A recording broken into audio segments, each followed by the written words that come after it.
Hi, y'all. Welcome to this week's episode of Ducking Reality. In the pond with me today is my girl, Sarah Woodruff. Hi. Hi, Sarah. So I met you first through the menagerie, I think. Yep. And then we kind of looped back around because of Sandy. Sandy's like the through line through all of my podcasts. And then when I first met you, I was super intimidated. I get that a lot. Yeah. Well, because you are so like unabashedly you. Yeah. And but like, I'm also a fucking nut. Like once you get to know me, like I hear that all the time and I'm like, man, what did I do? Like, it's not, I think it's because, well, you're an artist, you're a musician, you are like super fashionable, you have a really like distinctive style. And then to find out like you create all this amazing art, you create this amazing jewelry, like you're a rad mom, like you just have this like swagger that I think makes people want to be like you. And like, it's also like, you're just cool. You're a person, like you are a cool person. Like you're the definition of it. thank you.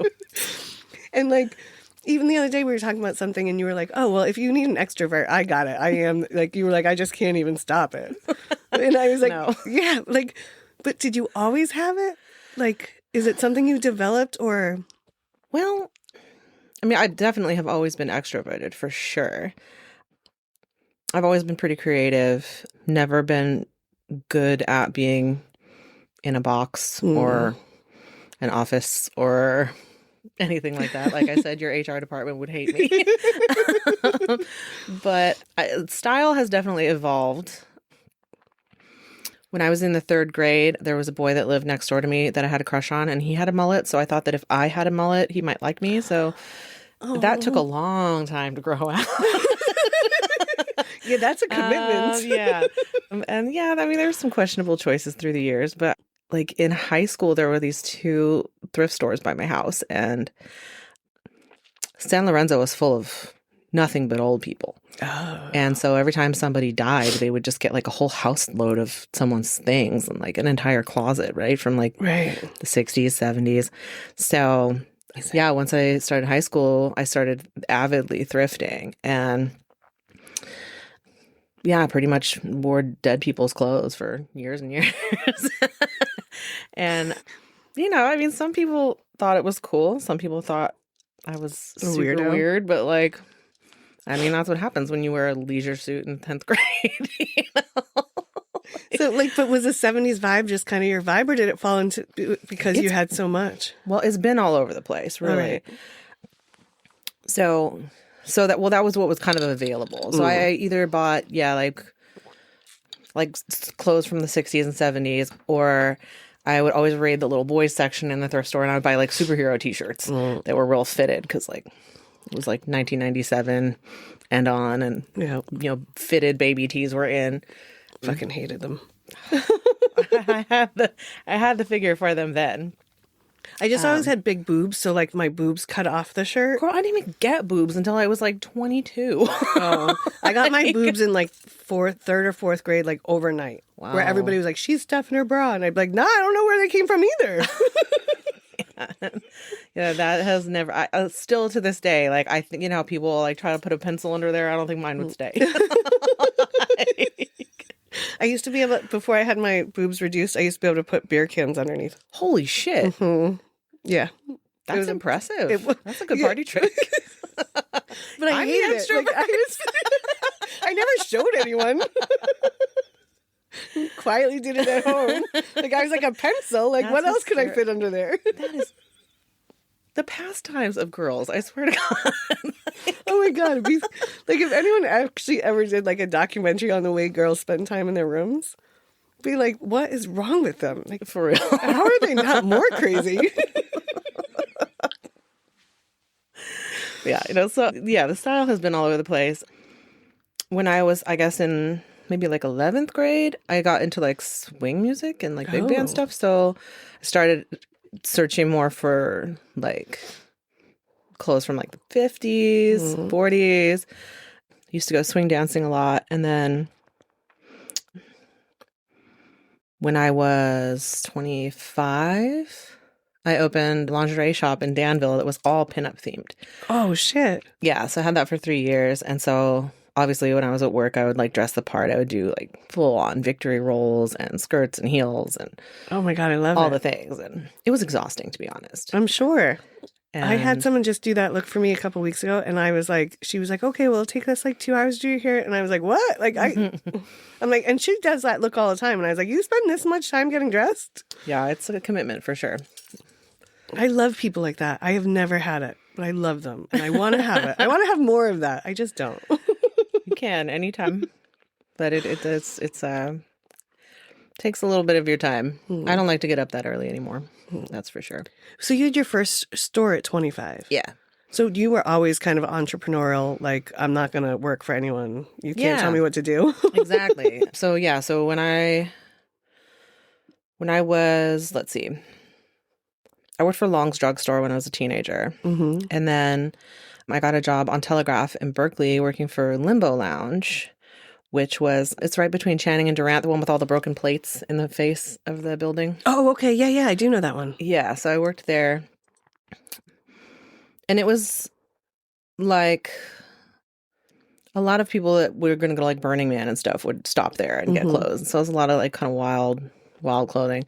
And then they closed and I worked for Express clothing store, and I worked at the Berkeley location. I worked at 2 locations in San Francisco. And I ended up leaving there because I had a really awful manager. And then I was kind of floating for a few, and I got a job with Kirby selling vacuums door to door. My resume is like a fucking clown car, okay? I swear to God. It's like random shit just keeps coming out. I worked for Kirby for like 5 minutes and bumped into a friend of mine from high school who had a job in a pool hall. And I was like, bro, get me out of here. Get me a job. Yeah. And so I got a job cocktailing at a pool hall in Dublin called Room with a Q. And that's where I met my husband. And not a year later, we were opening our own pool hall in San Ramon. So we've had our place since 2004. And we got married in 2005. And later in 2005 is when I opened my shop. Oh, wow. So you opened 2 businesses within a year of each other? Yeah. You are a wild one. Looking back on it, it was real dumb. To be 25 and have all that energy? Oh, fuck. Yeah. But then the economy took a shit and took my shop with it. Yeah. But still, Which was 3 a years. bummer, but yeah. 3 years at 25 to own a shop. That's... Yeah, it was really fun. And when we did like boudoir photography through the shop too. Nice. So I have a lot of really cool memories and photos and stuff to look back on from that time. And then through the shop, my buddy was in a band and he was like, hey, why don't you come and do like kind of like a little like lingerie show at our gig to like promote your shop. And I couldn't figure out how to do that in like a not slutty way. Mm-hmm. And Original Sin Burlesque was born. Oh. So we basically, I called all my girlfriends and I was like, so, hey, how do you feel about getting in your underwear in a bar in front of a bunch of people? And they're like, wait, what? And so I outfitted everybody in like super cute outfits. We did all the hair and makeup. And then we gave everybody either like a fur coat or like a kimono or like a pretty silk robe or something. Right. And then it was just this very cute, like peekaboo kind of short little tees. And every single one of them came out going, that was the funnest thing. That was super liberating. That was awesome. I want to do it again. And as that progressed, we ended up starting a full-fledged burlesque troupe. Oh, shit. Yeah, so I had a couple of belly dancers that performed with us. I had a male burlesque dancer that performed with us. We used to do the zombie party and the holiday party at Forbidden Island here in Alameda every year. Oh, yeah. Those, from what I understand, used to be ginormous. They were wild. That place is way too small for that. But it was really fun. We did that for 6 years. Oh, wow. Yeah. My very last show was at Forbidden Island. And like 3 days later, I found out we were pregnant with Ruby. So, yeah, after that, the shop was closed. Internally, externally, everywhere. Nobody wanted to see this anymore. Ruby wrecked shop a little bit.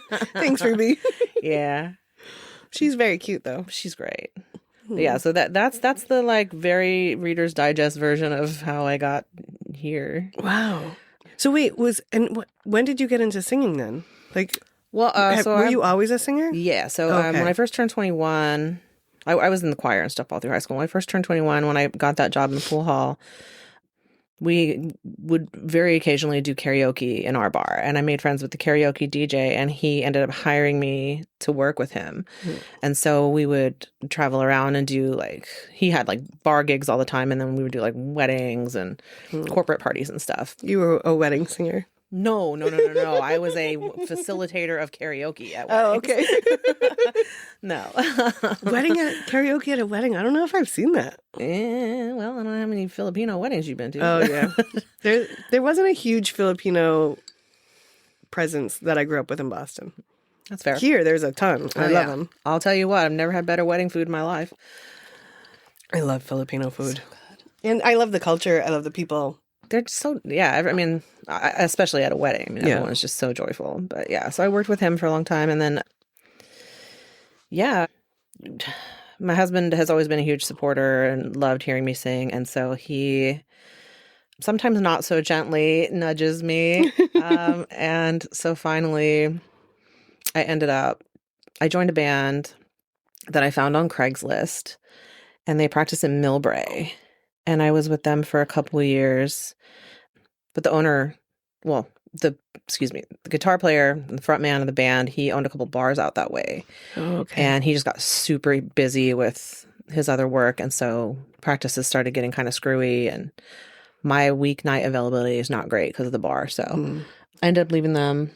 And then I found a band here in San Lorenzo where I live. They practice 5 minutes from my house in an actual studio. And so I've been with them for just over 3 years. Oh, wow. And then aside from that, well, let's see, 2024, I think, I started a different band called the Outlaw Country Sing-Along Show. Oh, fun. We've done that at the Fireside a few times. So, yeah, it's really wild. It's like, there's like 8 of us or something.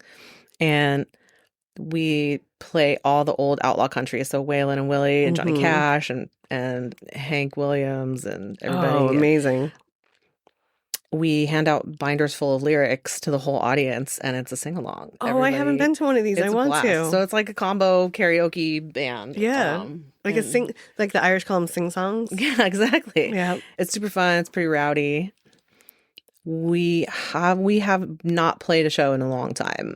We kind of got thrown off track during COVID because there were so many of us, and finding a rehearsal space where we could be distanced a little bit was not really feasible. So let's bring that back now. Done their own thing. Yeah, I've been talking to the guys about like getting it back on track because it really is a fun time. But yeah, I would do it again tomorrow, honestly. Yeah. Well, I can't do it tomorrow. My other band's playing tomorrow. We'll go Saturday.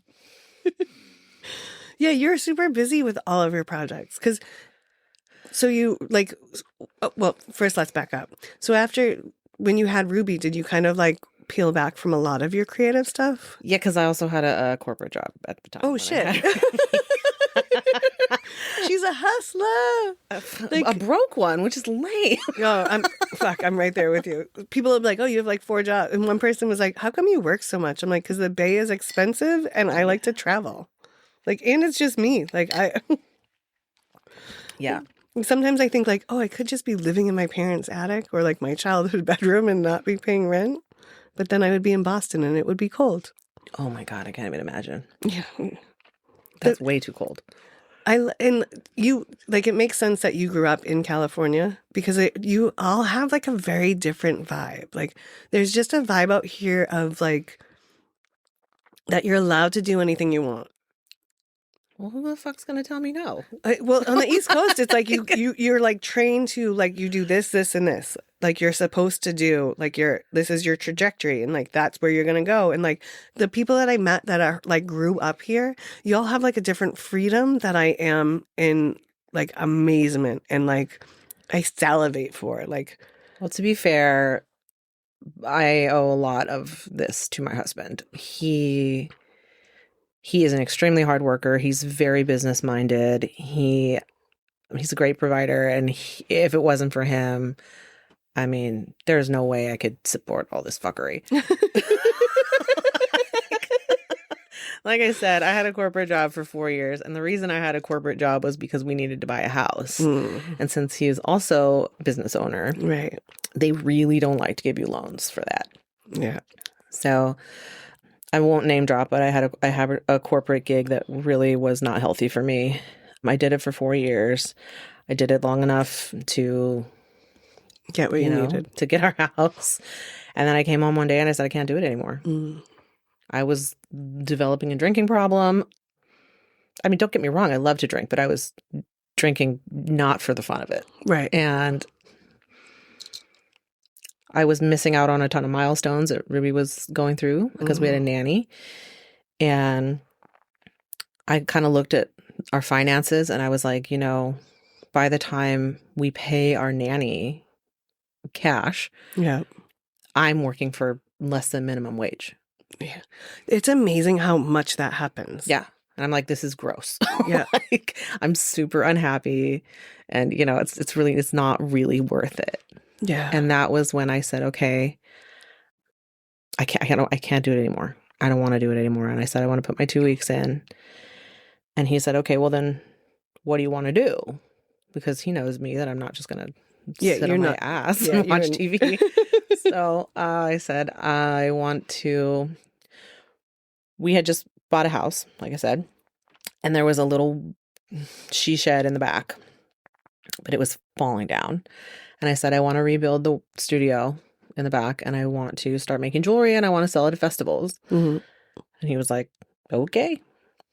So we demolished the building that was back there. We started building a new one with my dad.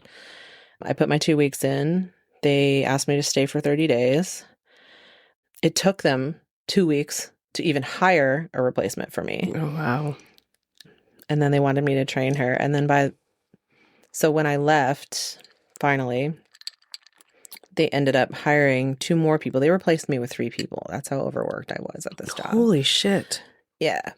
It also shows how much you are like that driven. Well, I mean, that you're like, fuck it, I'll get it done. I'm just going to get shit done. Yeah. Like that's what it takes, you know? And yeah, when I left, it was just this huge weight off my shoulders. It was nice to be able to be with Ruby and, you know, just be there for her and see what, you know, all the great things she was, you know, coming up with. Then we built the studio and that Lion and Lamb was born. I'm not a religious person in any way. I just have a strange fascination with religious imagery. So my lingerie shop and burlesque troupe were called Original Sin. Right. This is Lion and Lamb. I called it that because she was really fascinated with coming in there with me when it was first getting set up. And I've always called her my little lamb when she was little. So that's how that name came out. Yeah. And you are kind of a lion. Like, especially lioness. Like, I don't know you super well, but I know you well enough to know, like, once someone's in you, like, you're going to protect them. 100%. Like, you have that complete vibe, which is also one of the reasons why you probably intimidate people, because they want to be in that circle. They want to be, like, protected from you. Because you from me, are, like... by me. Depends on the night. But you have that, like, energy. You know what I mean? Like, you have that energy where, like, if I care about you, I fucking care. And if I don't, I don't. Like, you are just very much who you... Like, I was thinking about this morning. Like, I was trying to figure out, like... Because I know confidence isn't the right word for you. It's big dick energy. It's that. But then I was thinking, like, is it because you've always been comfortable in your skin? It's not that you don't have insecurities, right? Because everyone does. But, like, is it that you've just always been comfortable in who you are? Like, wearing a tracksuit in, you know, when you're 15 and you're like, yeah, I got this from a dead person. What? Like, like, that's kind of like I don't care what you think because I like it and I'm comfortable. Well, I mean, not for nothing, but a lot of that to me comes from, like, well, who the fuck are you? Like... You know, like, what are you doing that's so amazing that you get to judge me? Like, yeah, you know, I mean, not that I don't respect people or, you know, have reverence for people who deserve that. right. But I mean, at the end of the day, Like, I go home to a person that loves me, and I look in the mirror at someone who loves me, and what do I fucking care if you don't? Right. Like, I don't Yeah, but care if that's you a don't love me. You know? But that's a confidence that is not so matter of fact to most of us. Like I had it, right? And then I knew I lost it. And I don't know when I lost it, but when I was young, like my friends would be like, "What the fuck are you wearing?" And I'd walk in with like Hot Topic, like fucking raincoat pants on, like leather leg I'm here pants for with it. a big zip. And I fucking loved it. Like I'd have like a Playboy bunny t-shirt on and be like, "What? I look cute." Like, and my friends would be like, What is happening?" And I'd be like, "I don't fucking care what you think. Like, I look cute. Like, I like it." And then somewhere along the lanes, I like kind of lost it and was like, "Oh, I have to be something else for these people to appreciate me." And I'm not sure how or when, but like, I'm always fascinated by the people who hadn't lost it. Because I want to be able to teach other people not to lose it. You know what I mean? Yeah, I get that. And like, so I'm always like, when I meet someone like you that doesn't seem like you ever lost it, I get like, ooh, tell me everything. Like, do you want to like me? And then that's totally not No, the answer is 100% yes. I want to like everyone that I meet, and I will start out that way. Yes. But it sure doesn't take long for that bitch switch to kick in, girl. Nope, you like Yeah. it's a short rope. Yeah. Well, see, and now that I've kind of gotten it back again, like I do still want people to like me, but then sometimes I'll catch myself being like, why do I want this moron to like me? Right. Like, I'm like, what did you just say? Like, oh, your opinion means nothing to me now. Exactly. But like, I also try to give people the benefit of the doubt. Like, yeah, but and- you know, that's a fool me once, fool me twice game. Yeah. You know? And I'm done letting people fool me twice. Yeah, me too. Like, I don't know what happened. I turned 40 4 years ago, and the don't give a fuck button just got pushed and has not unpushed. Like, Yeah. I'm like, I'm done wearing uncomfortable clothes. Yeah. I ain't sucking it in for nobody. Mm. I'm done wearing uncomfortable shoes. Yeah. I am done. What's the word? Acquiescing? Mm. No. I'm here. Take it or leave it. Yeah. Like, this is what you get. I cannot stop shining because it's weirding somebody out. You know what I mean? Yes. Like, yeah. that I'm getting there. is a waste of my resources. I'm getting there. I still have some anxiety that sneaks up every once in a while, and I'll be like, fuck. Like, and sometimes it catches me off guard where I'm like, fuck, I thought I was over that. Like, I thought I healed that part and it will still sneak up. And then I have to like take a moment and be like, all right, but like that would have ruined your day. And now it doesn't. And like, I have to like remember to take my little wins sometimes, like where I'm like, all right, yeah, like I'm walking in right now and I can feel my heartbeat like all of a sudden like racing. And I'm like, and I've done this walk from this store to that behind that bar for the last 3.5 years. Like I shouldn't be all of a sudden anxious about it. I'm like, all right, but I am. So I'm just going to like fucking walk in and hi, go out back. And like, if I need to take a minute, I'm going to go take it. Do you think it has anything to do with who is at the bar when you walk in ever? No, sometimes no. Like, because sometimes I don't even see who's in there. And sometimes like I'll have that feeling and I'll walk in and like at the Benton especially, it's like the corner of the old, we call it the olds, out of respect. But like Pensioners Corner, the olds, like there's like the same guys that are there most of the days. Pretty and I walk bar in. standards. Yeah. And like when I walk in, like they're always like, there's the one that's going to over compliment me. There's one that's going to insult me. There's the one that's going to be like, how's your day? Like I also know like all of their personalities. And it's like, it's comforting. It's, you know, and they are excited to see me. I'm excited to see them. Like, you know, they're still alive. No. But like, it's a comfort. And they're like, at this point, they're almost like a family, you know, fucked up bar family. But, you know, if one of them isn't there, I'm going to be like, hey, why isn't John here? Why isn't Tom here? Who's checked on Chuck, you know? But every once in a while, my anxiety just all of a sudden will come out of nowhere.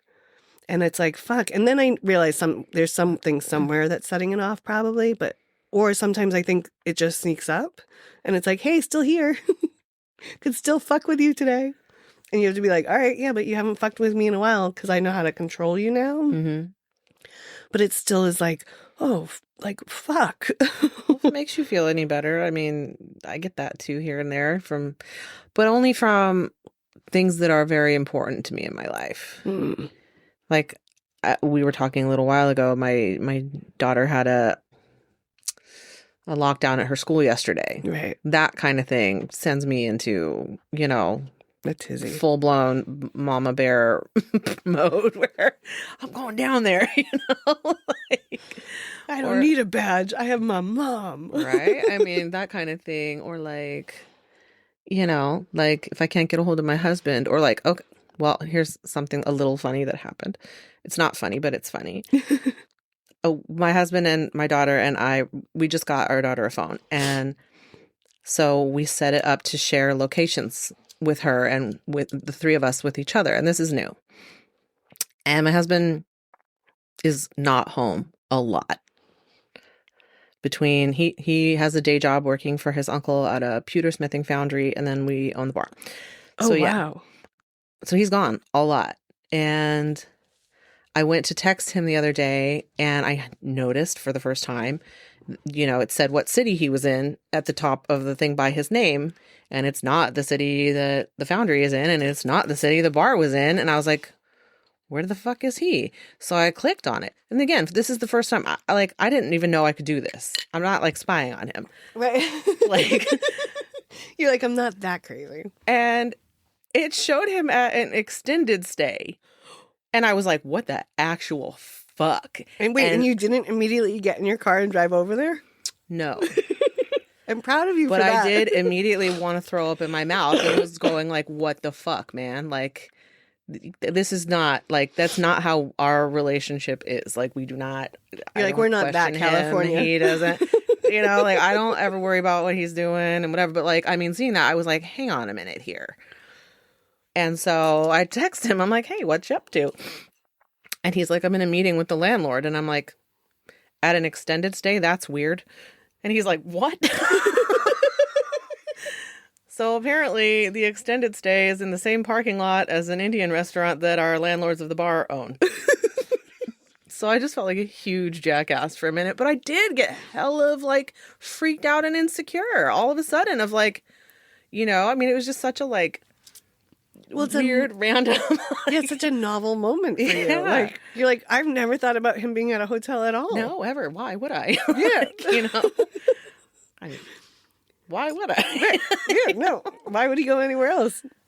And Yeah, so I mean, just this gross feeling in the pit of my stomach. And like, I was like, I'm not used to this feeling. And I do not like it. And I'm going to call him out right now. And you're like, yo, this is not. And like, wait, did you immediately Google the Indian yes, restaurant? of course I did. Good. Of course I did. Just making sure our crazy aligns. But, I mean, I'm just like, and then I felt bad. But then I was like, well, I'm not going to apologize because, like, what else was I supposed to think? Right? No, and also, You it shows that you still care that much. Of course I care. Right? I mean, no, but that's like a Yeah. good thing because you guys have been together a long time. Sometimes people will be like, oh, I mean, like, whatever. Like, It's whatever. I got the house. yeah. And then, No. yeah. Also, leave that relationship if you're in that one of those. Right. But it does make me feel a little better, which I don't think is a good thing. Well, But it makes me feel less alone in my crazy. Nobody is invincible. Yeah, no. And dating sucks. Like, so I love hearing that people who have like good relationships and have been together for a long time. I love that you still have those moments because it makes it like when you're dating or you have one of those moments with the people that you're dating, like, oh, okay, no, this is like a good thing. Like, it's good that I'm a little like, oh, squirrely and jealous and like, I don't know, a little crazy. Yeah. Well, and like we're 8 years apart. And so he like fully lived on his own, of course, like when I met him. And every time I'd go over to hang out, like, toward the end of the night, I'd be like, all right, well, I'm going to go. And I would never, ever assume that he wanted me to stay. But he always asked if I would. But Right. yeah, I never, ever made that assumption. Because I feel like I never wanted to like step on his toes or like make it into something that he didn't think it was or, Mhm. So I was definitely not super secure, like with him then. Right. But that was more than half of my life ago. Yeah. Like we've been together since I was 21. So, we've grown a lot together. And it's funny. I've always said that I feel like I keep him from being boring and he keeps me from being batshit crazy. That's a good trade-off. Right? Yeah. Yeah, I think so. He's super solid and he's a good dude. I feel like you also can't own a pool hall and be super boring. No, well, we do have a partner, but still, I don't care. Like they take care of the crazy for us. But I still feel like you're so close to the crazy that you can't be totally boring. Yeah, that's true. Like, but it is nice to be able to step back and watch the crazy. Oh yeah, through the lens of like, I'm on this side of the bar, the crazy's happening on that side of the bar. There's been a lot. I mean, we've been to a ton of weddings from people who have met at our bar. Mm-hmm. You know, well, and a pool hall is like more than just a bar, right? Because like there's like a whole pool hall culture. Oh hell yeah, and people play in leagues down there every week, and so we see the same faces a lot. And like you were saying earlier, where you see the same crowd all the time, and it's kind of comforting. To me, that got hard. Oh really? Yeah, I bartended full time for the first 8 years we were open. That's a lot. And it did become like a family, but like a family that I didn't know if I liked anymore. Like I just got really jaded. And it's like, I would immediately, if I walked in and I saw like a certain person was there, I would just immediately like get in a shit mood or whatever. Or like, and there were, of course, were the nights where people would come in that I was so excited to see and we would have a blast and have a ton of fun. But like, I did really feel myself getting jaded toward having to be on all the time and having to put up with everyone's personalities and not really being able to like give it back. Yeah. Because I'm quote unquote on the clock or whatever. Yeah. Well, and it's different because you're the owner. Yeah. Like sometimes I can give it back a little more than I probably should because it's not my bar. And like, honestly, like what are they going to do? Fire me? Like probably not because I'm really good at my job. Well, I said that to Kevin one night, actually. What are you going to do? Fire me? That did not go over well. Yeah, like a couple of times when I've said it to the owners that I work for, like, all right, well, what? Fire me. Like, I'll go find a job at another bar. Like, I'm really good at my job. Yeah, like, and then I kind of feel like an asshole, but I'm like, all right, like, me, I'll put up with a lot, but there are certain points that I'm not going to put up with. Mm-hmm. And like, I don't like that dude. And this is a problem he causes every time I'm here on my shift. And if he does it to me, he's going to do it to my coworkers. So like, I'm not going to put up with it. Like, I'm out. He's done. Like, also, he doesn't make us that much money. Exactly. Those are always the ones too. Yeah. You know what? It's always the ones who like sit quietly, drink their drink, pay their tab and leave a good tip. And you're like, why can't they all be like you? Right. Yeah. Like, yes, I love it. Or like the ones that are like talking to you about stuff or like they'll like, not that I need gifts, but like sometimes they'll bring me something or they'll be like, hey, I watched this show the other night I thought you would like. I'm like, that person has been paying attention to our relationship. Mm-hmm. They don't just talk at me. We talk to each other. Exactly. And I'm like, that's always a huge difference for me. Yeah, it's a big deal. And like sometimes someone will come in and who there's just a dick all the time. And then like they try to get in on one of those conversations. And like even now my customers will be like, no. Like they'll like move away from that person and be like, I know you don't like them. I don't like them either. And I'm like, all right, as long as we're in this together, like we're a team. I love that. I love that shit. Like, yeah, like we have an old guy that comes in and he's probably on the edge of dementia and whatever, but he's also like racist. And I'm like, dementia doesn't make you racist. And he's kind of a misogynist. And drunkenness just lets your personality out. Yeah. And I'm like, he also is like a misogynist, like, and he's creepy. And like a couple of the older guys were like trying to give him a chance. And then I was like, you guys don't know, I know him from a few other places. And then they were like, oh, yeah, he is super annoying. Wow. And like, yeah, I'm not just a dick to people to be a dick. You guys know me better than that. Like if I'm a dick to someone, they've probably earned it. Like, I try really hard to be accepting of people. And if you fuck up, like. That's the thing is once you get written off. But yeah, once you're done. Get like, back. Yeah. Kind of like you. Like, I will give you. But then once I'm done, I'm done. I call it the bitch switch. I like it. Yeah. I once had someone was telling me, like, sometimes when you're in a relationship, the light goes on. And once it goes on, it doesn't go off. There's a lot of analogies for that. And I was like, oh, yeah, that makes me feel like kind of seen. Like. Yeah. So I'm also Ruby's Girl Scout leader, and I've had them since they were 5. We started the troop when they were daisies. You have to be the coolest Girl Scout leader ever. You would think. I think they're all afraid of me. Yeah, they all want you to like them. But when they were, like one of the first meetings that we had, it was about, kind of taking ownership for yourself and what you say and what you do. And I had gone and I'd bought a whole bunch of little travel tubes of toothpaste. And I handed them all a tube of toothpaste, and I laid out like some newspaper. And I said, okay, I want you to squeeze all the toothpaste out. Get out as much as you can. Squeeze it all out on the paper. And they were like, really? And they were so excited to do it. And they were just like squashing it everywhere, making a big old mess. I was like, okay, now put it back. And they were like, wait, what? And, a couple of them kind of tried to like scoop it on their finger and mush it back into the little hole. And I said, you can't do it, can you? And I said, you got to remember, every time you say something or every time you do something, what's done is done. You can't take it back. So especially now in the age of the internet and the age of, being online, everything that you say and do, it's there forever. So, like shook and have kind of tears. Because, that's the fucking coolest Girl Scout leader ever. Like, you taught them, and like, where do you know how to teach them that? I don't know. I mean, like, that is life. The best fucking, but that's the best fucking way to teach a kid something. Like, because it's tactile, it's like visual, it's like stimulating all of their senses. And they thought it was fun. And when you're gossiping and when you're spilling tea, when you're like, it is fun. And then you're like, holy shit, this recording's going on the internet. Right. What if I said something about someone in this town that happens to listen to this podcast? And what if I really fucking hurt their feelings? Like, yeah. No, I mean, that is one of my biggest fears on this, because I share a lot, and I share a lot about, and I am not, if you talk to anyone in my family, my mother and I used to get into huge fights because she would be like, one of her sisters would call me and tell me something that I'd be like, how does she know that?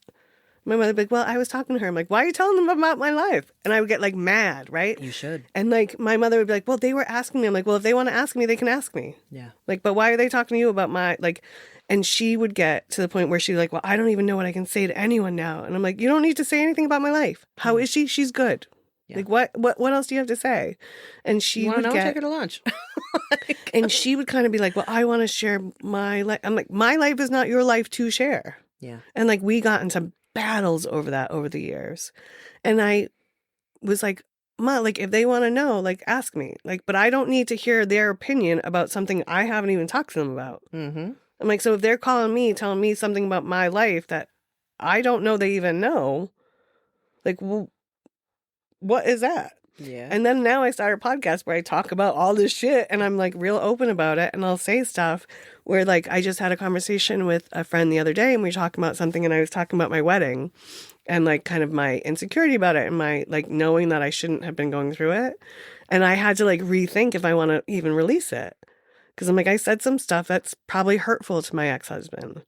And, it's hurtful for me, and it's hurtful, for a bunch of different reasons. And I'm like, once it's out there, it's out there. And then I was like, but I was being honest, and I wasn't being a dick, and I wasn't saying anything he did wrong. And like, I do want to share it because I do want to like tell people like, yeah, you can be going through all this and still make the decision that you think is right, even though it's wrong, or vice versa, like, and I keep sharing a lot more where I'm like, I'm never going to be able to pull this back. And it's been kind of a mind fuck because I'm like, at one point I'm so private and now I'm just putting it all out and like, which version is real? And I'm like, oh, they're both real. But I want to be able to share what I share when I share it. That's the thing is, I mean, it's entirely your call. Yeah. And when you're saying something from your own heart and your own point of view, right, that is a true thing. And it's not necessarily shade on somebody. Like, you're not sitting here bashing somebody's outfit or like bashing somebody else's choices. You're saying, this is what happened and this is how it affected me. Right.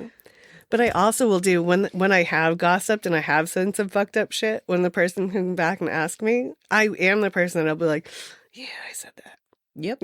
Yeah, I did. Like, I say the same thing. Like, but I mean, I try not to say things that I wouldn't say to someone's face. Right.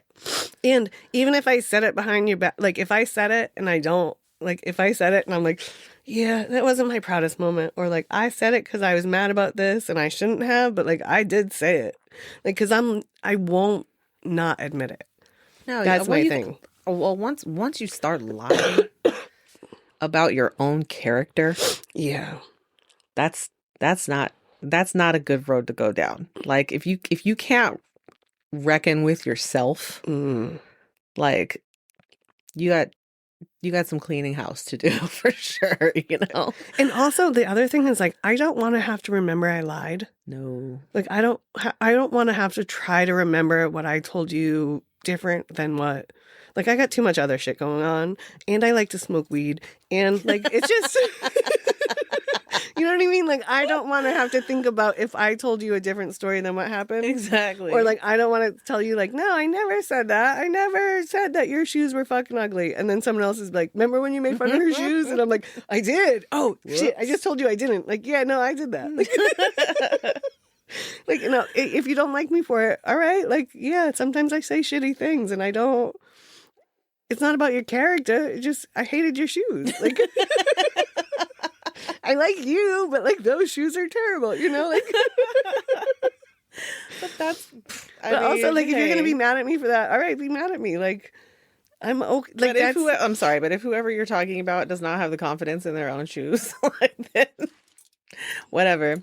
I used to make fun of my friend's shoes all the time. And then they were Toms. I used to call them her refugee shoes. Because they said that when you buy a pair, they like send a pair to someone that needs shoes. I'm like, well, why did they send them the cute pair? How'd you get these? And then I ended up buying a pair of Toms, but not the like mummy kind. Like they were like the more like kind. Kids, you know? But then I got clowned hella hard for buying the same brand because she was like, you asshole. But also that's a friend. Yeah, you know? Like... So wait, was your husband already working for the pewter shop when you set up your jewelry place? Oh, yeah. So is that where you kind of got the... No, not at all. No.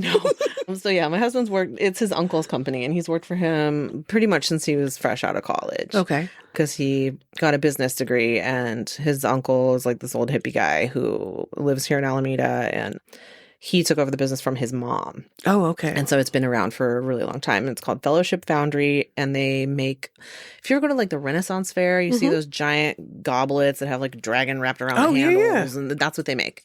And they do like pendants and figurines and stuff like that too. And then these big, like limited edition, like giant, like 2-foot tall dragons are like pretty wild. But it's definitely not similar to what I do because for one, they do all casting. Okay. And I mostly fabricate like one of a kind pieces. Yeah. So how did you get into the jewelry making? Because your jewelry making isn't like when people are like, oh, I'm a jewelry maker. It's like beads and things, but you like smelt shit and form shit. Yes, and like, I am a silversmith. So, yeah, like you are an artisan, like not just an artist. Thank you. My first like non-job job when I was a kid was in a bead shop. I was probably like 14, maybe 13, 14.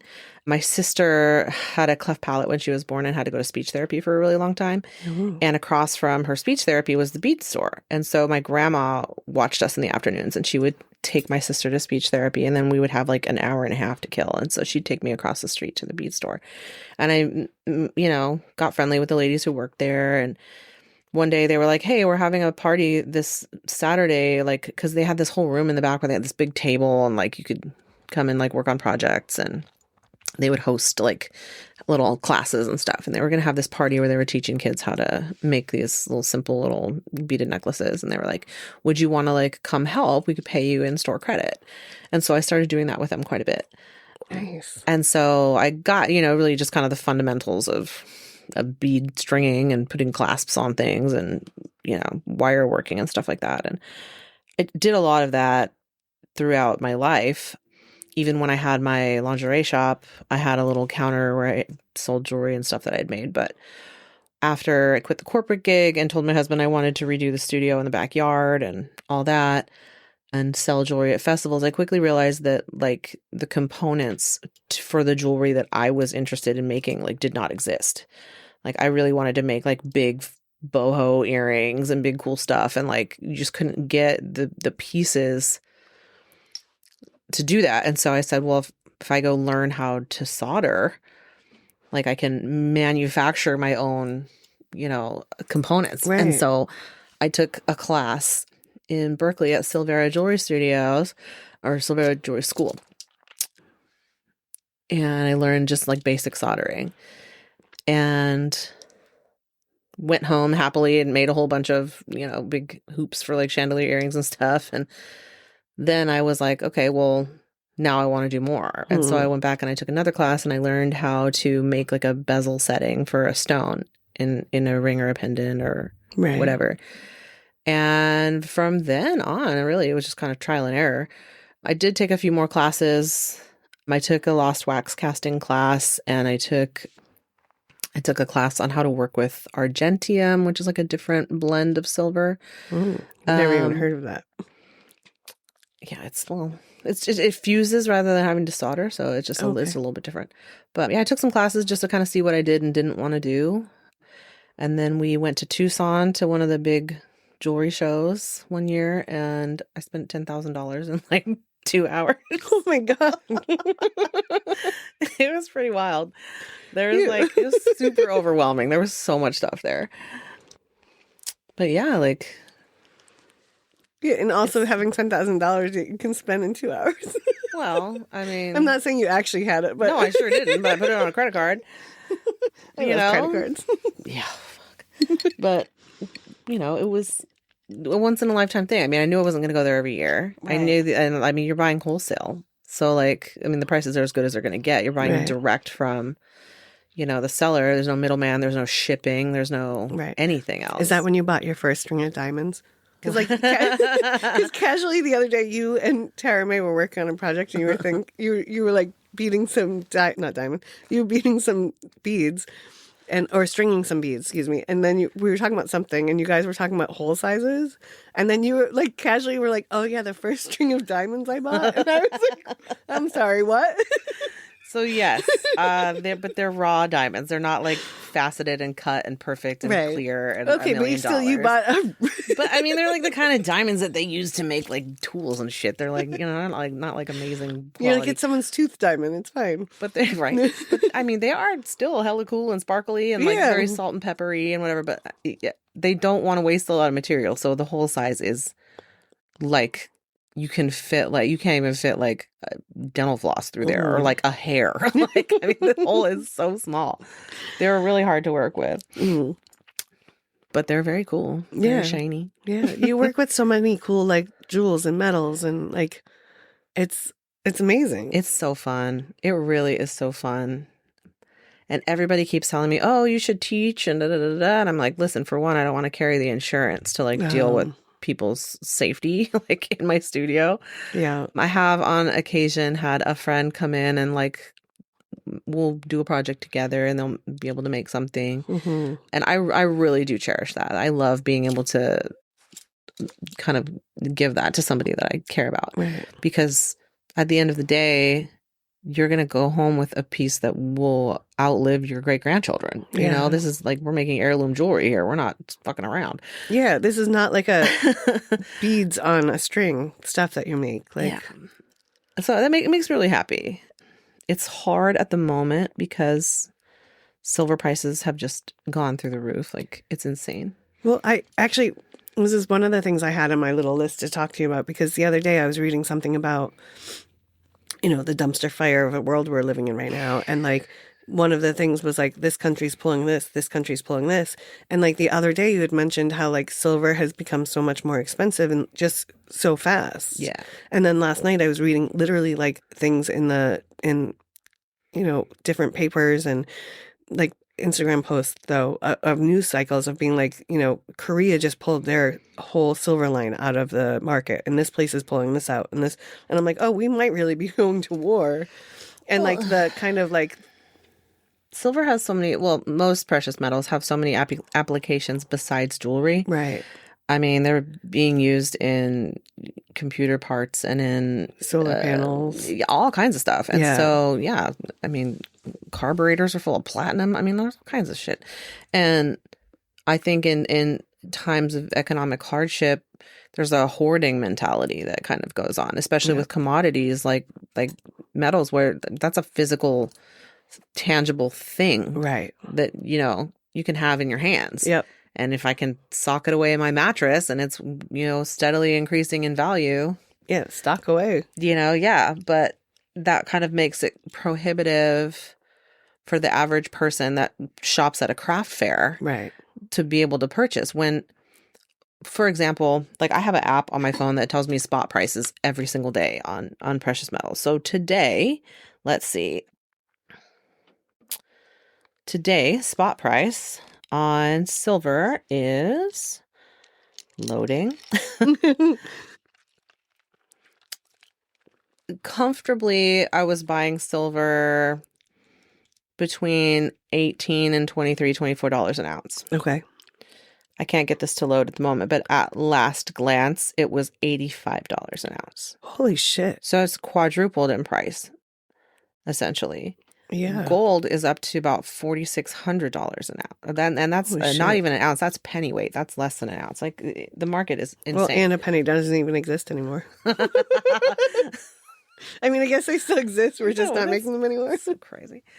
Yeah, the world is like, it is so, when we first like sat down and had like, we're saying hi and stuff, we started talking about like being up at the end of the night in bars, and you were saying like 2004 or 5 when you guys first started opening, you'd get home and watch like reruns of Mama's Mama's Family. And I was saying how like in like high school and like I think when I was probably senior year in high school, I still had my little black and white TV. Mm-hmm. And then when I came home in my 20s, like from work sometimes, and I got home and I was like, I was just happy to beat the American flag. Because we didn't have streaming, and like legit TV shut off at a certain point of the night. Like, then you would just like literally be watching the flag wave for like an hour and a half until the morning news came on or whatever. Yeah, like I can't even imagine if I told my niece, who's like 15, that TV used to just not exist after a certain point of night. I don't think she would believe me. I kind of feel like that's something our parents would have told us to like get us to go to bed and stop watching TV. Yeah, like, but it was real. Yeah, like you used to get home and eventually like TV just stopped. You got either the 4 or 5 colors. Yeah, the stripes. Yep, the stripes. You got the flag, or you got actual snow. Yeah. And then that horrible that tone, that solid tone. Yeah, like there's nothing more jarring than like that coming on the TV. It's wild, like how things have changed and how they are still changing. Yeah, daily. And it's funny because like stuff that's so normal to you or I, you say a sentence to a child and they're like, I understood 0 words of that. Like, yeah. I mean, MTV, what was it, last week or something? They stopped showing music videos, period, forever. No, I think they just are not on the air at all. And their last video was, again, the Buggles, Video Killed the Radio Star. They literally went out how they went in. Oh, I love that. But it was like, that's wild that I was alive for this entire run. Yeah, I don't feel like I should be old enough for that. I am not old enough for that, but I certainly am. Yeah. Like, I am not an adult enough to have lived through a full cycle of anything. I'll tell you that. Oh, I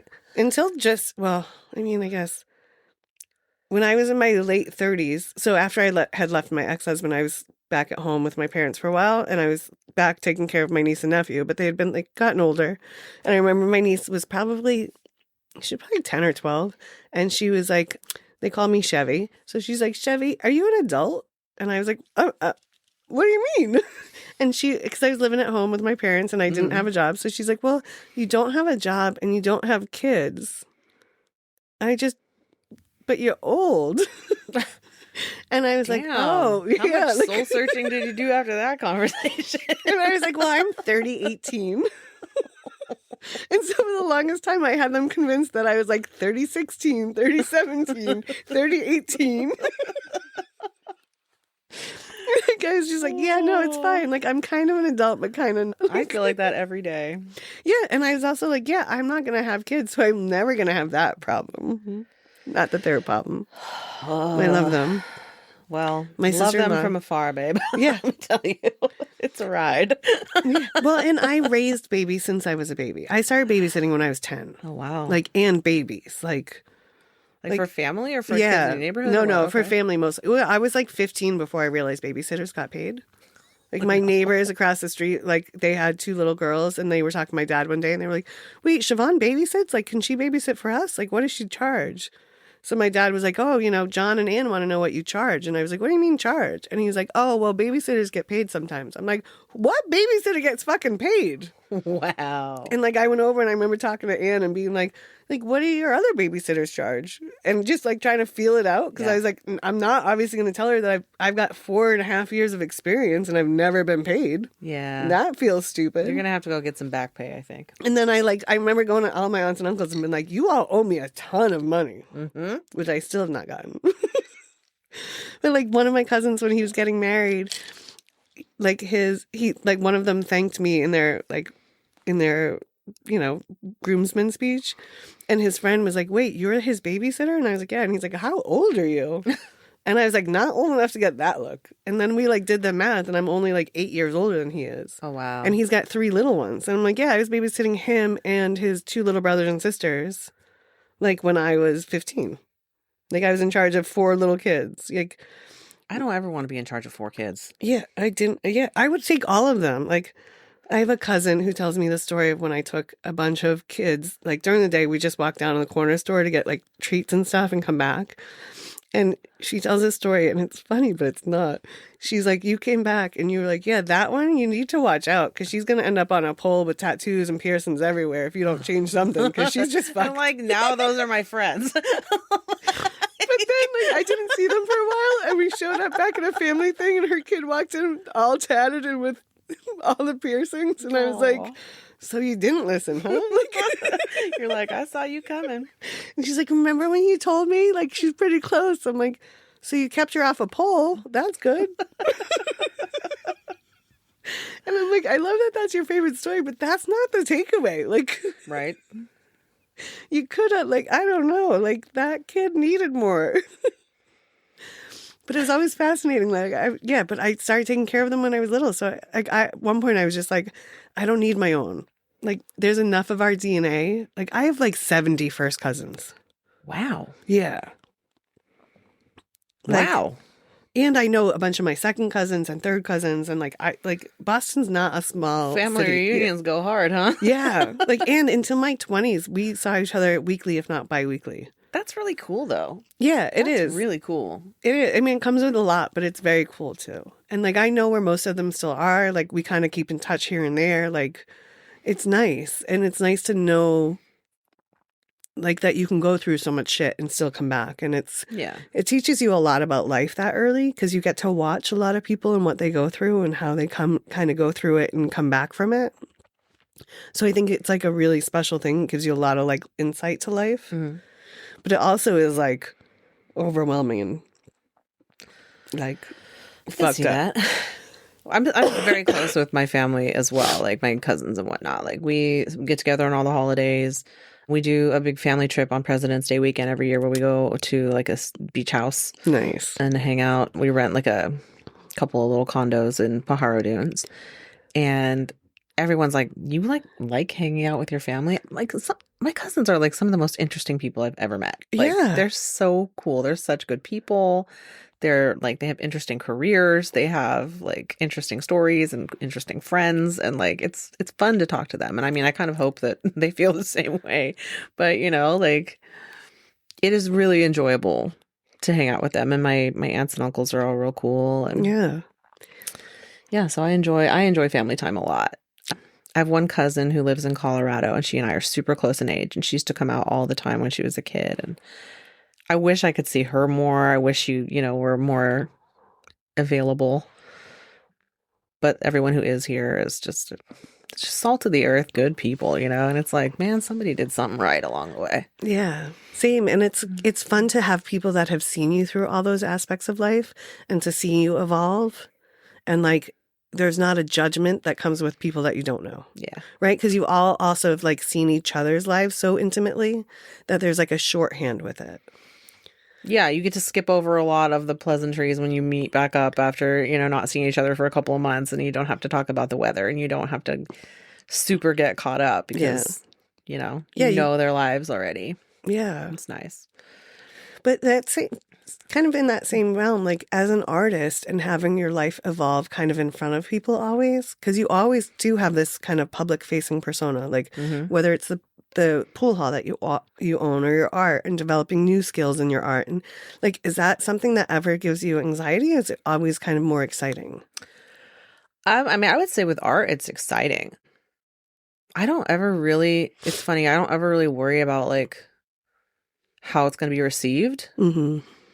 Because I mean, I know I'm not for everyone, and I know that. I was joking around with a friend of mine we were messaging back and forth, and she was a vendor as well at a festival, and I said something about there was a weirdness with the woman who was next to me that day, and it was someone who she knew. Mm. And so we were kind of talking about like why we didn't click or whatever, and so I said, it's okay. I know I'm not for everyone.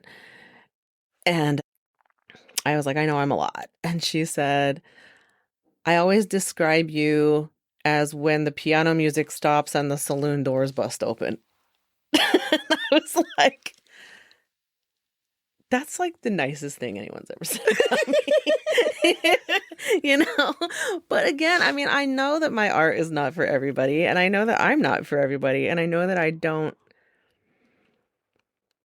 I'm sure I rub some people the wrong way, and I'm okay with that because, like I said, who the fuck are you, for one? Right. But for two, it's a big world, man. There's billions of people here. Not every one of them has to be my friend. Right. And not every one of them has to be my customer. And not everybody has to love what I'm putting out there. But there's people who will. And there's people who do. Mm-hmm. And so those are the people I'm here for. Right. Well, and if you like work that backwards, everyone's not for you. And it's okay that other people aren't for you. For sure. But like that's a hard thing to get your brain to switch to sometimes, I think. I guess. Yeah. But like, with art and stuff, like, no, I don't get anxiety about it. However, I'm very self-critical. I'm very self-critical. The last show that my band played at, we recorded audio of it and I listened to it back and I hit one wrong note that was like really wrong to my own ears. And I mean, it was one note in a whole song, but it was all I heard in a whole set. Yeah, but it was the only thing I heard. It was my only takeaway, and like that sucks. And I know that sucks. And clearly that's something that like I need to give myself a little more grace on. Right. But I'm really hard on myself. And I know when something's not right. And I know when something's not perfect. And it's funny, I feel like there's all these like memes and stuff that are coming out and coming across my feed lately that are all about like ADHD and stuff like that. And it's like, oh, were you the eldest child? Oh, were you really good in school? Oh, did they always tell you talk too much? Oh, this. So how's your ADHD doing now? Yeah. How's your paralysis around having to be perfect? Mm-hmm. Like, wow, I feel seen. Well, yeah, because none of that shit existed when we were kids. No, and I guarantee you, if I went and like asked for a diagnosis right now, they would be like, yeah, for sure. In fact, right now I'm like big light bad. Yep. I know earlier I had the light down and I was like, is it too down? Because I have to do something in the lighting in this room. The other day I was interviewing this gentleman, Jamie, and he's a lighting, like he does lighting. Mm-hmm. And he came in and he's also gay and fabulous. But like he walked in and he like looked up and I was like, I know, I'm sorry. Before you even like start, I know, I'm sorry. Like my house is like a cave, dude. I have like a couple lamps here and there, but it's so dark in my house. Well, this room was super turn on the big lights. This room was super dark, and then I was like, "Is that creepy dark?" And then I get in my own heart. Uplight these walls. Isn't I know, that cool. With some uplighting and the plants. Yeah, these are my not so obvious pot plants. I interviewed this guy who does 10,000, Amos White, who does 10,000 trees for humanity. He like is big into planting trees, and he was here and. Well, not in this studio. I think he was in my last studio. And he was like, I love this living wall. And like, he's talking and I was like, wait, this isn't actually living, right? And he's like, oh no, but we still call it a living wall because it makes your brain think that it's still plants. Okay. And I was like, okay. And I knew he'd done the research, but I'm like, you do not, like, this is not, like, you plant trees for a living, but this isn't real, right? And he's like, no, but what it does to your brain is the same thing. He's like, that's one of the Yeah. reasons why this room is so calming. Not with this No, lighting, it's but it's a great room. The big thank light is you. bad. Yeah, the big light is bad. I need to fix that. All good though. But But- yeah, like so definitely, I mean, I definitely do still, I'm very critical of myself. I'm very aware of my shortcomings. And it's funny because like I'm also definitely that person who will call myself out on it before I let someone else Oh, yeah. bring it up, you know? Mm-hmm. It's so, I don't know, I guess I kind of, that's to sort of avoid being embarrassed by like having someone else say it, you know what I mean? Yeah. It's like the defensive of it. Like, Exactly. yeah, I'll make the joke before you can because I'm in on it. Yeah. And I've had that about a lot of stuff. I mean, throughout my life, you know, just like, I used to really let my middle name get to me. Like, Oh, now I have to ask what it is. You can't open that door and think my curiosity is not gonna. I know, no, it's fine. So my middle name's Lee. Oh, that is not where I thought you were going. Well, I mean, Sarah Lee Woodruff. Sarah Lee, like I Like mean, when your mom names you after a cheesecake, like, But is it after people expect certain things? I don't know. people expect you to be sweet and you're not? No, so my maiden name is Vonnegut, like Kurt Vonnegut. Oh, Yeah. so you were always meant to be a rock star. So I hear. I think so. Yeah, Kurt Vonnegut was my grandpa's first cousin. Oh, So we never like met him. He didn't come to family reunions or anything, but you get the name, you get the label. All your English teachers think you're going to be some phenomenon. well, you kind of are a phenomenon. I mean, Maybe not a literary phenomenon. But, no, but I mean, in our world, you are. well, thank you. I mean, But it's funny because you were talking earlier about making art and not having to make it good, and that like Kurt Vonnegut has a big essay about that. About, you know what, just make it. yeah, Doesn't matter. Like, doesn't matter, just get it out, you know? yeah. And that's good because, you know, just make it. You can make it perfect later. And I need to be better with myself about that because I often will hold things back until I feel like they're perfect. That was one of my questions for you. That and like, I had heard you say recently, because you just came kind of back into, you're helping us with the Alameda Gallery Collective that Sandy opened, and I've been kind of a part of that. And then you came in, and you're like a breath of fresh air in there. But you were saying the other day something about you'd kind of lost the joy in just creating to create, and that this is kind of giving it back to you. 100%. Absolutely. And so I was wondering, like, kind of do you know where you lost it, or like what is it about this kind of project that's helping to bring it back? We're just having to monetize it. You know, like working every day, like first of all, by myself. Right. As you can tell, I really like talking to people. And I've always had forward-facing jobs where I'm, you know, dealing with public or dealing with coworkers or on the phone or here or there. And then so to be kind of isolated working in my studio, I mean, there's times where like I don't speak to an adult human Right. all day and all night, like because Kevin will be gone by the time I wake up in the morning. And then I'll get Ruby off to school, and then I pick her up, and then we do whatever, and then we go to bed, and then he comes home at 2 a.m. and I'm already asleep. And, you know, so there's a lot of times where I'm just really by myself a lot. Right. And that is kind of hard for me. And it's also hard for me to keep on track and not get distracted, not pull out my phone, not like look on Facebook, oh, wonder what my friends are up to kind of thing, you know? So, yeah, just having to analyze like a thought I have in my mind about like I really want to make this thing, but will someone want to buy this thing? Right. You know, like is there a market for this? Is it too weird? Is it not weird enough? Is it like, you know, Oh, that's gonna be like a cycle. It really is. And like what, you know, what markets do I have coming up? Like what's the demographic going to be like? So what do I need to make kind of like to feed into that, you know? And then, well, if it doesn't sell, how long is it going to sit until Right. you know, Yeah. I'm back in that situation again? And so, and, you know, I've definitely put myself out there as being a jeweler / metalsmith / this is what's going to be on my table when you come to an event that I'm at, and this is what you're going to expect. Right. So to have Alameda Gallery and Collective open up where there is room for other mediums, Yeah. like, it's really nice.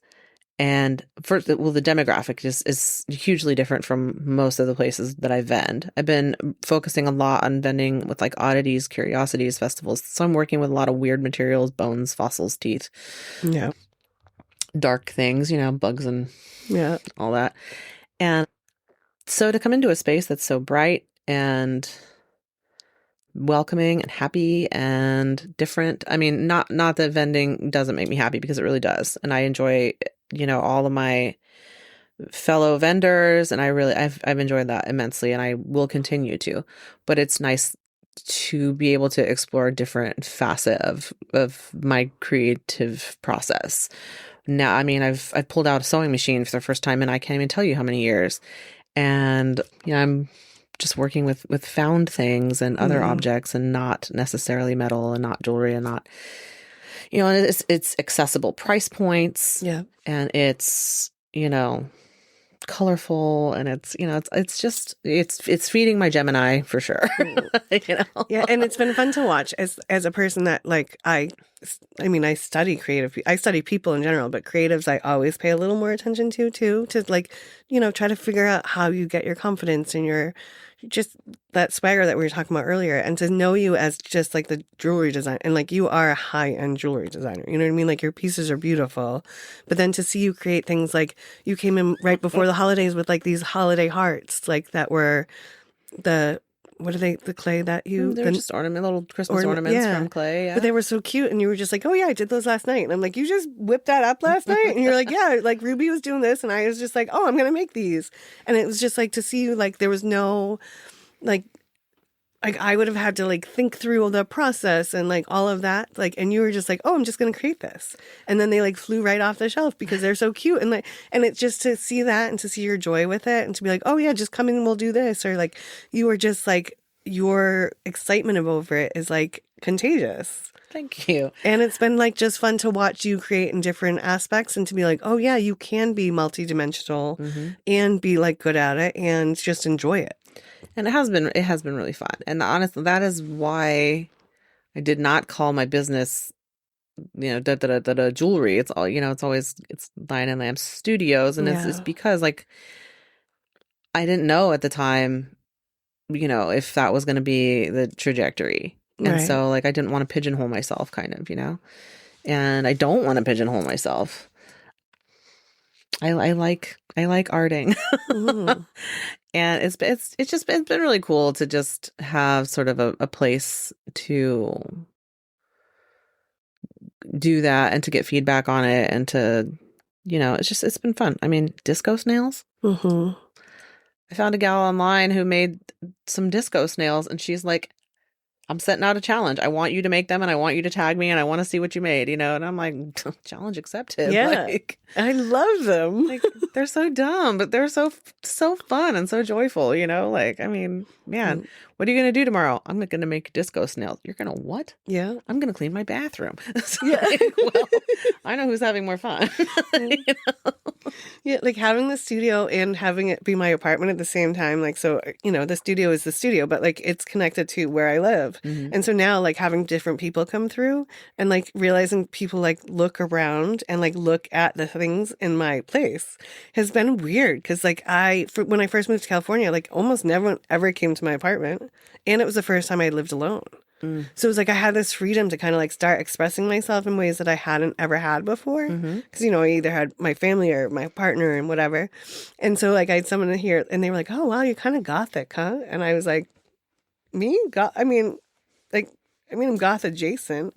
And then I realized like I spend so much bugs time in bell jars, babe. Yeah. There's literally a dead duckling sitting behind you. I know, right now.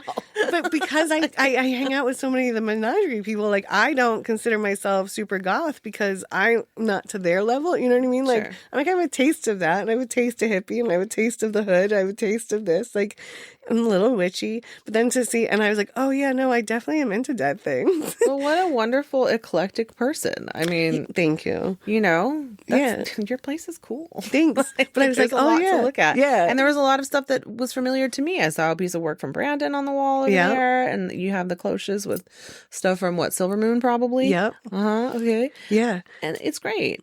Yeah, and I just buy pieces now, and especially so when I moved to California, I didn't bring any of my art. I didn't bring a lot of tchotchkes. I didn't bring a lot because I was just like coming out for, I wasn't sure how long. Like I was like, all right, I'll go out for a couple weeks maybe, and then so I packed my car with like some stuff, and so mostly everything here has been stuff that I have like kind of collected along the way. And it's been meeting an artist and liking them, liking their stuff, and being like, well, I want to support them, and I'm going to buy this, I'm going to buy that. Like someone was just here the other day, and they were like, I didn't realize your bookshelf was a coffin. And I'm like, oh yeah, that's this great artist that makes like coffins out of reclaimed wood and this and that, and it's like leftover this and fabric, and like went into this whole thing, and they're like, okay, yeah, but it's a bookshelf shaped like a coffin. I'm like, I know, isn't that great? I'm like, Right. oh, and that's like a Buddhist worry man for you in there, like.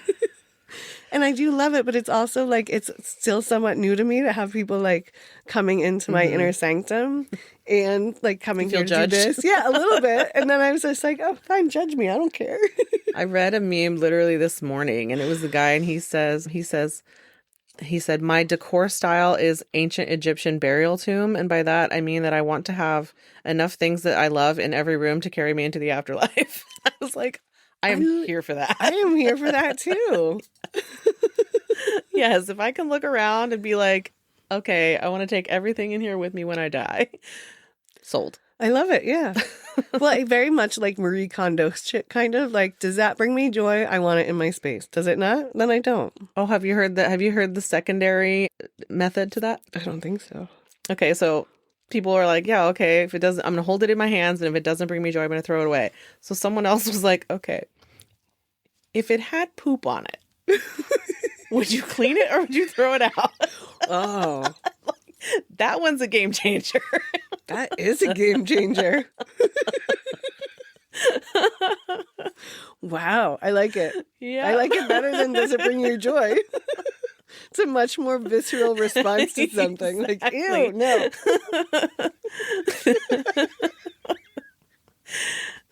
I mean, there were times when I'm like, nope, throw the whole kid out. Yeah.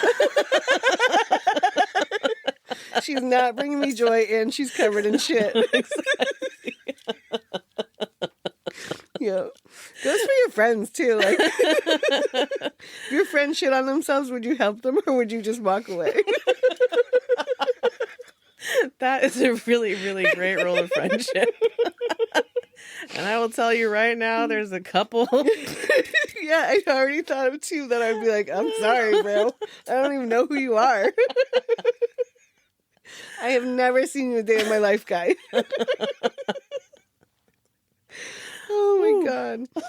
All right. Well, I feel like that's a weird place to end it, but also the perfect place.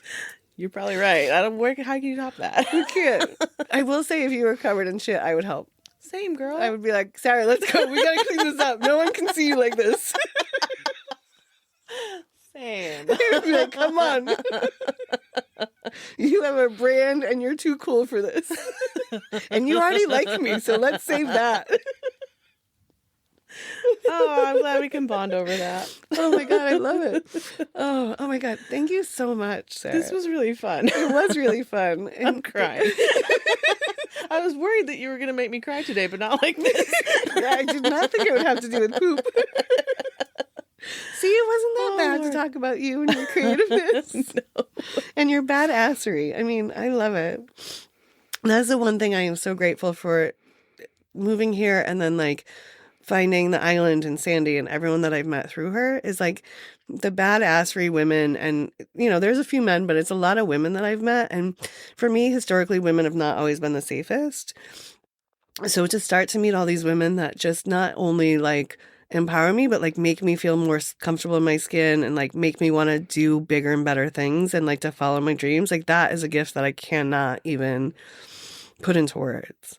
And like, you're definitely one of those people that I met that I was like, oh, I want her to like me. And I want to be like her when I grow up, like. I want to be like me when I grow up too. Yeah, like, It's a long way off. But it's like, but you're thriving there and you're like heading there, and like, to me, like, you are just comfortable in your skin. And like, you've taught me so much about like being like, yeah, but why would, like, who is that person? Like, what do they have that you want? And I'm like, oh, nothing. And you're like, yeah, so why do you care? I'm like, I don't care. Like, and it's just, I love that lesson. And like, I want to help teach other women that lesson. And like, I hope that some of them found that in this conversation. Because I did. So too. And if you meet me, I'm nice. Don't be scared of me. Yeah, she is super nice. Maybe a resting bitch face a little sometimes. But, definite resting bitch face. But like super But it's nice. just the face. Yeah. No, your heart is open and kind. And I'm so happy to have you in my orbit. Me too. This was really fun. Thank you for having me. Thank you. I'll see you at the AGC. Yes, come on by. Buy some cool shit. Yeah. All right. Some of my cool shit. Yeah. And thank you all so much for listening. Go find your joy today. We love you. Mwah. Mwah. Perfect.